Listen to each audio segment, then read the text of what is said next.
Assalamualaikum warahmatullahi wabarakatuh. Perkenalkan, nama saya Sherly Anggraini dengan NIM A1S118093.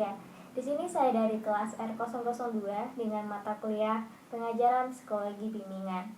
Nah, di video kali ini saya akan menyampaikan layanan penguasaan konten, yaitu tentang belajar mind mapping. Nah, ada yang tahu nggak sih apa itu mind mapping?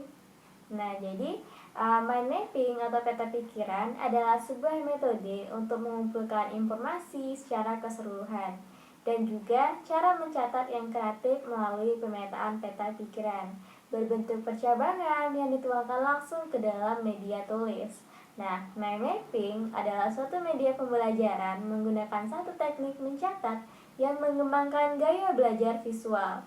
Nah, peta pikiran memadukan dan mengembangkan potensi kerja otak yang terdapat di dalam diri seseorang. Nah, dengan adanya keterlibatan kedua belahan otak, maka akan memudahkan seseorang untuk mengatur dan mengingat segala bentuk informasi, baik secara tertulis maupun secara verbal. Nah, adanya kombinasi warna, simbol, bentuk, dan sebagainya itu akan memudahkan otak dalam menyerap informasi yang diterima. Nah, dengan mind mapping kita bisa membuat ringkasan dan sekaligus pelajaran yang kita buat akan menjadi mudah dan efektif untuk diingat. Nah, selanjutnya unsur-unsur dalam mind mapping. Ada berapa unsur sih sebenarnya dalam mind mapping itu? Nah, yang pertama itu ada gambar. Nah, yang kedua itu ada warna. Kemudian yang ketiga ada garis melengkung. Yang keempat hubungan cabang-cabang. Dan yang kelima kata kunci. Nah, yang pertama itu gambar. Nah, jadi sebuah gambar bernilai 1000 kata dan membantu kita menggunakan imajinasi. Jadi, bila kita memiliki 10 gambar dalam mind mapping yang kita buat, nah itu sudah setara dengan 10.000 kata catatan. Nah, dengan demikian kita selalu tetap terfokus, membantu berkonsentrasi dan mengaktifkan otak. Nah, yang kedua itu warna. Nah, bagi otak, warna sama menariknya dengan gambar. Warna membuat mind mapping menjadi lebih hidup, menambah energi kepada pemikiran kreatif dan menyenangkan, sehingga warna akan membuat kehidupan kita lebih cerah dan otak kita lebih fresh melihat mind mapping yang kita buat. Nah, dengan adanya warna juga membuat mind mapping yang kita buat menjadi lebih menarik. Nah, yang selanjutnya yaitu hubungan cabang-cabang. Nah, agar mind mapping yang dibuat hasilnya lebih maksimal, maka perlu menghubungkan cabang-cabang utama ke gambar pusat. Nah, setiap cabang utama bisa dibuat percabangan lagi sesuai dengan konsep yang dibahas. Nah, bila sudah menghubungkan cabang-cabang tadi, maka akan lebih mudah mengerti dan mengingat. Nah, yang selanjutnya garis melengkung.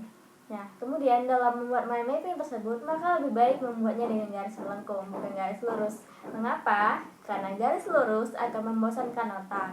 Nah, cabang-cabang yang melengkung dan organis seperti cabang-cabang pohon, nah itu jauh lebih menarik bagi mata kita.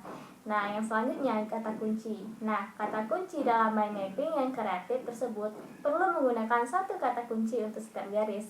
Nah, mengapa? Karena kata kunci tunggal memberi lebih banyak daya dan fleksibilitas pada peta pikiran. Nah, jika menggunakan kata tunggal dalam mind mapping, setiap kata itu akan lebih bebas dan karenanya lebih bisa memicu ide dan pikiran baru. Nah, itulah tadi beberapa unsur-unsur dalam membuat mind mapping. Nah, selanjutnya di sini ada video gimana cara membuat mind mapping. Nah, penasaran nggak sih gimana cara membuat mind mapping itu? Nah, silakan disaksikan ya.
cara-cara membuat mind mapping. Nah, jadi dapat disimpulkan gimana cara membuat mind mapping dari video ini, yaitu yang pertama, tentukan dulu topik utama sebagai tema. Yang kedua, tentukan subtopik sebagai ranting. Yang ketiga, secara kreatif, gunakan gambar, simbol, kode, dan dimensi seluruh peta pikiran. Yang keempat, sedapat mungkin gunakan kata kunci tunggal, maksimal 2 kata, dengan huruf kapital atau kecil. Nah, yang kelima, gunakan garis lengkung antara topik sentral dengan topik utama dan subtopik. Terus, tambah subakar temanya. Nah, selanjutnya yang keenam, tambahkan beberapa gambar yang mudah atau beberapa simbol, bentuk lainnya, dan warna. Nah, gimana nih? Sudah paham kan cara membuatnya? Nah, kemudian di sini ada beberapa contoh mind mapping, di antaranya seperti gambar berikut ini ya.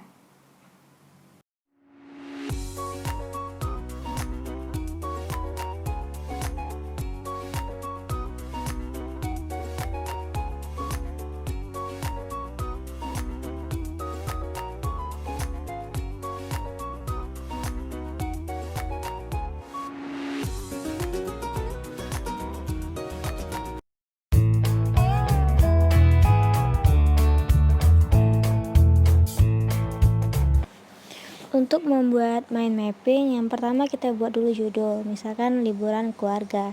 Nah, kemudian dari judul besar itu kita akan tentukan sub-sub dari liburan tersebut. Nah, yang pertama kita buat aktivitas apa saja yang dilakukan selama liburan nanti. Kemudian, perlengkapan apa yang perlu dibawa. Lalu, apa saja kegiatan jalan-jalan yang mau dilakukan, dan terakhir, siapa saja orang-orang yang ingin diajak ikut serta.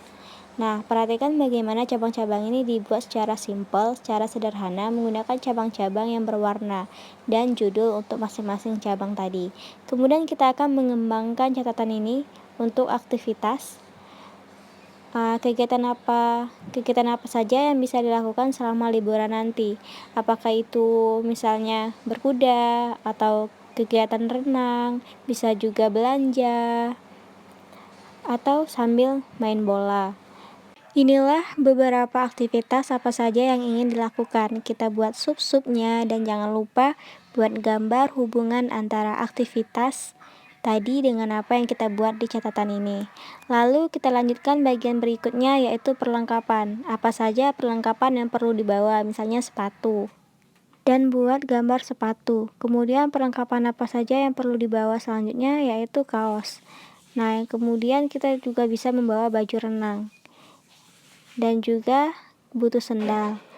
Nah, dan juga agar terhindar dari panasnya matahari, kita perlu topi. Nah, inilah beberapa perlengkapan yang bisa dibawa saat kita liburan.